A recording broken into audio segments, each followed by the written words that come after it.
Hi, my name is John Beck. I'm Executive Chef with Morrison Healthcare and the BJC Healthcare System. And I'm Erin Reinberg. Welcome today. I'm the Health and Wellness Manager with Morrison Healthcare and the BJC Healthcare System as well. And I'm Dottie Durbin. I'm the Registered Dietitian at the Heart and Vascular Center in West County. Great. Thank you. Thank you both. What we're going to be doing today is an awesome recipe. It's a roasted Mediterranean eggplant. Great for this time of the year.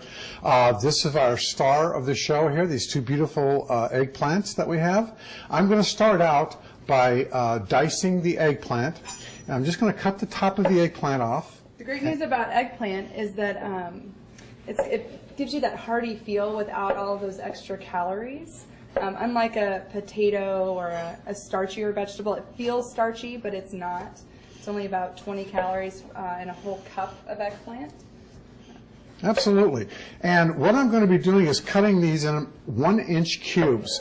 So we want to have all of our vegetables in that size, because what's going to happen is they'll all cook evenly then, and I'll go into that in a second. But what I've done here is I've sliced the eggplant lengthwise now, and then I'm going to be making my cubes. About 1-inch cubes is fine. And I'm also leaving the skin on because there's a lot of nutritional value in the skin, and it looks really pretty too when we cook it. So I'll get this all diced up. And when you choose eggplant, you want to make sure that there's minimal bruising on it. You want to make sure that the skin is bright.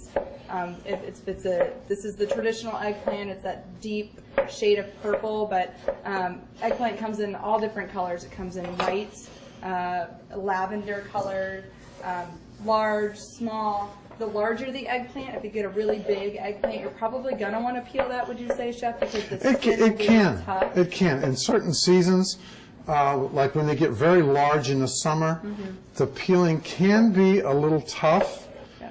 But right now, when we pick these out, it's paper thin. And you'll be able to feel that when you purchase the eggplants. That's true. And that's a great point about picking one without bruising. You want to make sure when you touch it, it's nice and firm. It's got no blemishes on it, and you can find those very easily.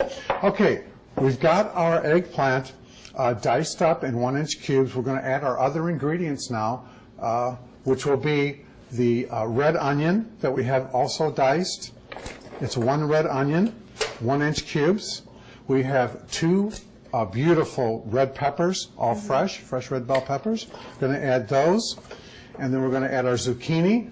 We have 2 medium-sized zucchini diced up in 1-inch cubes. And the thing about the peppers and the onions, if you don't have a red onion, you can use a white onion or a yellow onion. Really, onion adds that. Any of the onions are going to add that sweet flavor to the dish. Absolutely. Because the eggplant can be a little bit bitter. In this dish, I don't think it's bitter at all, but it does. It has a much heavier taste to it. But, absolutely. And the caramelization from the onion, when it roasts in the oven, it gets very sweet. The natural sugars.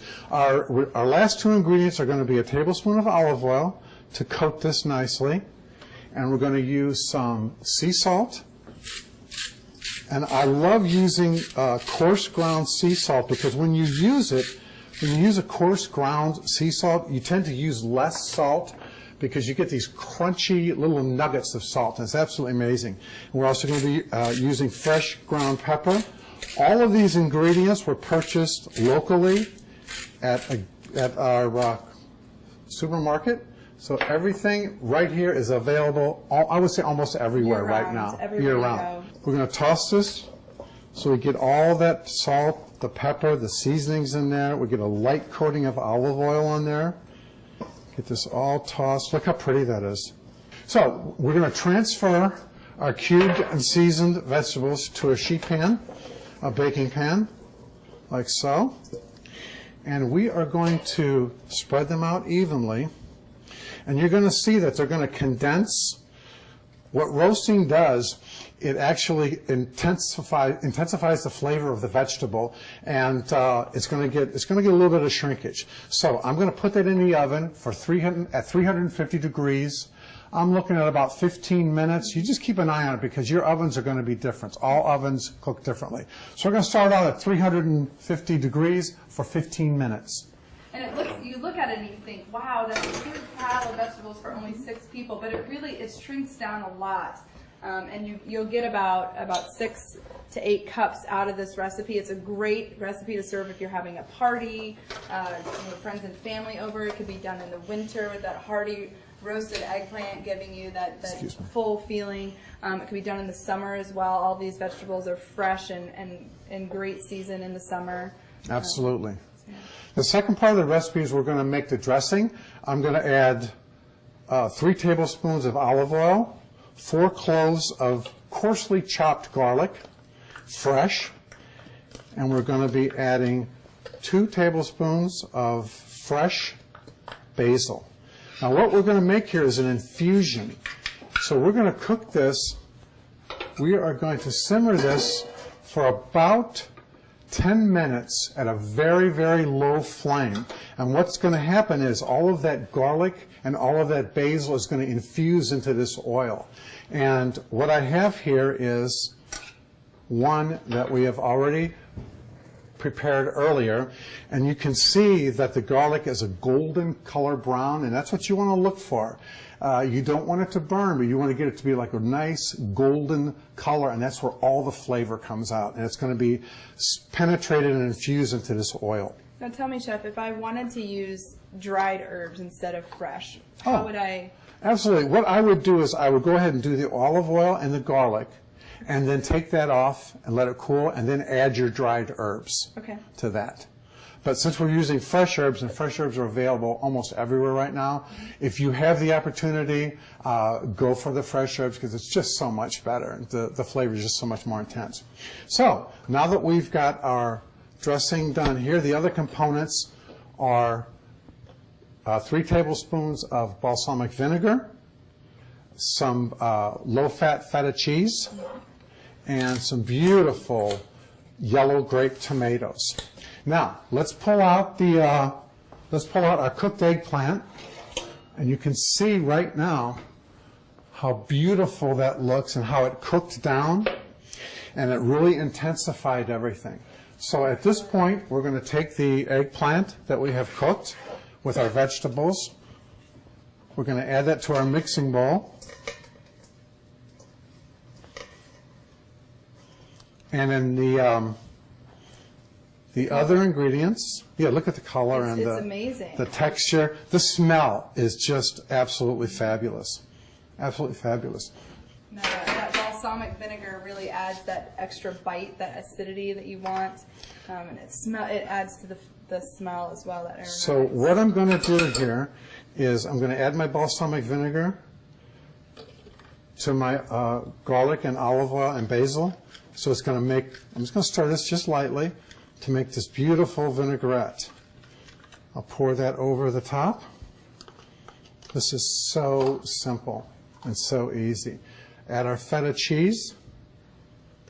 It gives that nice bite that really goes well with the acidity. And then we're going to add our beautiful yellow tomatoes. And these, again, are available almost everywhere. So we're going to give it a nice toss. Wow. This smells so good. It does. And Erin, if you would hand me that presentation bowl, Sure. I can just kind of show it, give our audience just kind of an idea how beautiful it looks.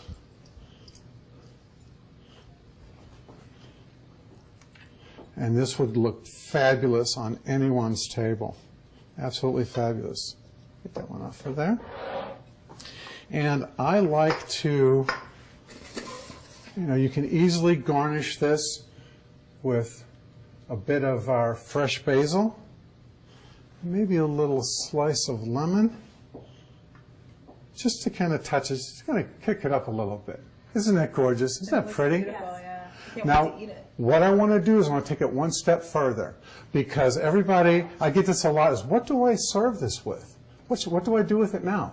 So what I'm going to do is I'm going to put together a grilled chicken with a tomato and caper tapenade to go with that. And this takes absolutely hardly any time at all. Is you can grab me the chicken out of the fridge. We're going to roast this chicken breast. It's a boneless, skinless chicken breast. We're going to put a little bit of olive oil on top and just rub that on there. And I've got an herb mixture, which is an Italian blend, which you can get anywhere, and a little bit of paprika. So I'm going to put that on there. Just kind of rub that on there. What herbs are in an Italian blend? We've got the three components are basil, oregano, and thyme. Okay. And instead of having to buy 3 different jars, if you get that Italian blend, I put it in everything. I put it on my veggies. I use it all the time. So we're going to put this in a 350-degree oven until it reaches an internal temperature, this is very important, of 165 degrees minimum. That makes it safe. So I always use my probe, my thermometer. So we're going to put this in. This usually takes, depending on your oven, again, about, I want to say 12 to 15 minutes, and just keep an eye on it. So now that I've got that done, here's my prepared chicken. Okay, I'll set that right there, and I'll go ahead and make the tapenade. And the tapenade is just it's an Italian Mediterranean type term for like a salsa. So we're going to use 1 Roma tomato. Why do you use aroma tomato? Well, I'm using the Roma tomato because it doesn't have so much water in it, and it's much firmer, and it holds up so much better. So we've got 1 Roma tomato. We're just going to dice that. And this goes so fast. And I'll bet I can do this, make this tapenade in under a minute. So we've got our tomato.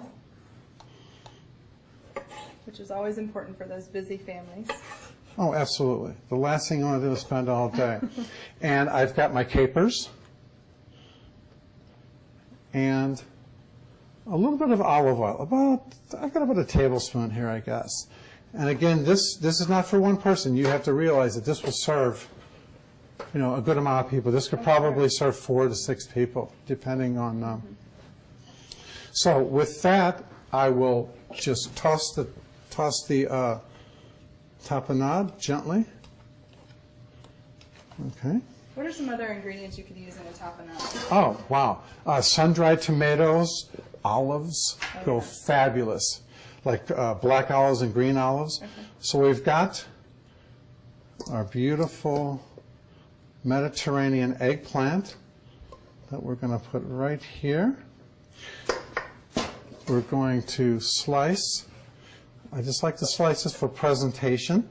It makes it look so much prettier. And it's much easier for your guests to eat. And chicken is so versatile. Everybody likes it. Usually it's one of those dishes, kind of a go-to dish for a healthy flair. Absolutely. We're going to add our tapenade. Right here. It's just a beautiful accompaniment to this. And since I have some fresh basil here, we'll garnish it with a little fresh basil. And I think I have another lemon slice here. Wow. That's amazing. How is that for a very fresh and healthy dinner, lunch, whatever you choose? Great. And if you're a vegetarian, really, this dish is almost complete, wouldn't you say, Dottie? I mean, I would say maybe adding a quinoa or a rice to it would be wonderful. Quinoa has such great full proteins in it. So how would you? I think this is definitely quinoa. If you wanted to keep it vegetarian, would really kick up the protein content. Remember, February is Heart Month, and this is a great recipe to really showcase the vegetables in your day. Lots of color there, lots of good nutrients, lots of vitamins and minerals and other very important nutrients for our health. So this fits well within the DASH diet. That's kind of all the big talk these days. The DASH diet is dietary approaches to stop hypertension, but we know the DASH diet is very plant-based, but still includes some animal protein if you care. And that DASH diet, not only good for blood pressure control, but its Consumer Reports just ranked it as the top diet for weight control last month. So this fits well into your heart-healthy approach for the month of February and well beyond. Yeah. Fantastic. Thank you.